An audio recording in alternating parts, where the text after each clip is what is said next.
keeps those things on your shoulder a little bit? Do you kind of keep those like you look at those kind of things online and then kind of keep it in the back of your mind maybe? I try not to, but it's definitely motivation. Like, I mean, it don't really get to me as far as like negatively. It's just like adding fuel to the fire.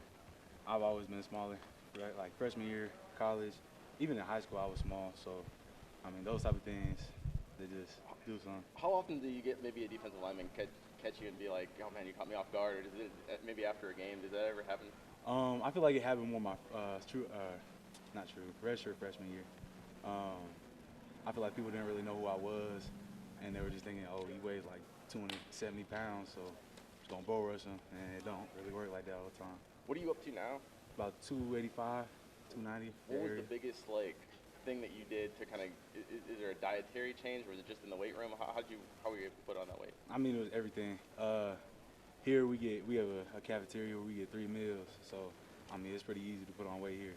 What do you think of like Southern food? Has that helped to the process at all? Most definitely. What's your favorite, I guess, Southern dish?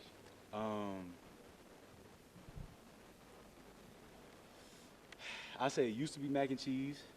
Now more yams. I love yams now. The weight's one thing, but what other ways did you prepare for this upcoming season, maybe compared to years past? Just the same thing I've always been doing, just technique. Focusing a lot on technique, and the weight definitely helped me, but technique is more important than anything. I'm a firm believer in that. What did you think of the way that Coach DeBoer kind of reacted to the no call before halftime was kind of fired when you were there? Yeah, I mean it's good to see him fired up. I feel like we don't get to see that a lot, but I mean it was cool to see him fired up. You've been around him a little longer than most. Is that maybe the first for him, or do you have another? Nah, it's definitely not the first, but it don't happen often. He likes to. He's more of a calm guy. Like he just wants to. If we look at him and he's calm, it's gonna make us calm. So that's definitely what I think he goes for. What's the most fired up you've seen him? Oh, definitely that. Okay. Or in the pregame speech, he was pretty fired up in the pregame speech. What was that about? Like, what was the message there? I mean, it was just go beat the dogs. What's the big quote Really that what it stuck was. with you from that pregame speech? Is there any line that really kind of hit home? I think it was just the whole thing. I think it was just seeing him with some fire in his eyes, and he was making sure we were ready to go, and we were. Have you ever heard him cuss before? No comment. The offensive line was able to keep Jalen clean throughout the game. Y'all allowed 0 sacks and was able to help the run game put up over 170 yards rushing. Can you talk about the offensive line performance and what y'all can take from that going on the road versus Vanderbilt, knowing that y'all the number 1 team, y'all gonna get everybody the best shot, and that's just how it's gonna be the rest of the year. I mean, yeah, we definitely gonna get everybody's best shot, but I mean, we're always playing to our standard. It don't really matter who's in front of us or what they got going on. We're gonna prep the same. We're gonna do what we do the same, play just as physical. Standards are standard. What's the first time you've noticed a rat trap around here? Like, what was that first moment like? Or have you noticed them? So I seen. Yeah, it was really yesterday. Are you talking about the rat traps right behind the building? Okay, so yeah, it's yesterday. Chat walks in. Y'all know who Chat? Yeah, Chat walks in, throws a bunch of rat traps down. It's a trap game, y'all. What do you think about that? I mean, I agree. Like, these are definitely games that. I mean, it's just. I wouldn't even say it's a trap game. I'll just say, like, I think Vanderbilt's a good team, and I think we're just gonna get everybody's best, just like always. Like I said, standards are standard. We're gonna play ball. You guys have played 2 full games with the full starting 5 on the offensive line. What do you think of the way that you guys have played the last couple games? Like you said again. The starting 5 offensive linemen, the last 2 games have been the same with the starting 5. What do you think of just the way that you guys have been playing the last couple games? I think we're playing good, but there's definitely things to clean up. Like, there's a couple things just like on the inside, a couple twists that we need to pick up cleaning, and we're working on that in practice. But yeah, definitely room for improvement. It wasn't your first home game, but just first big SEC game at Bryant-Denny. Just what do you think of the fans and the atmosphere there? Sorry, you said again, my bad. The atmosphere at Bryant-Denny is the big one.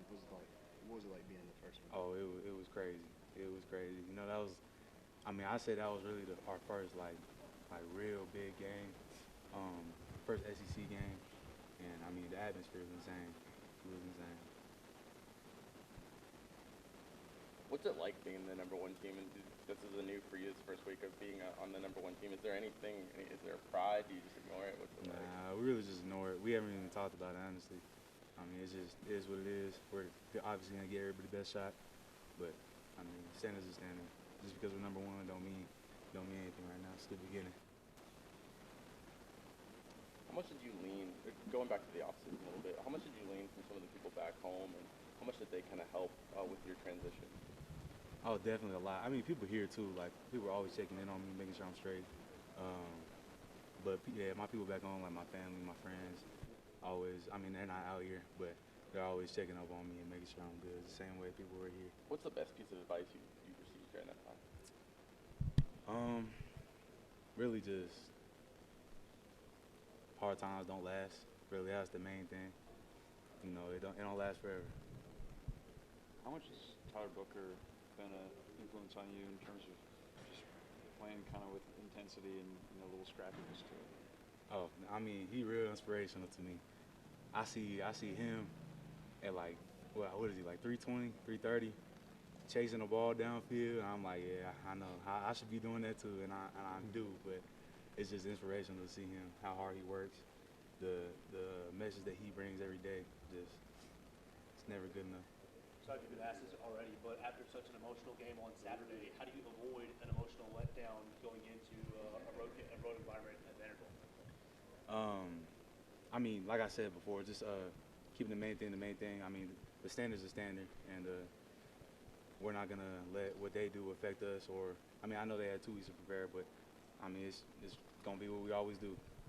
Last two.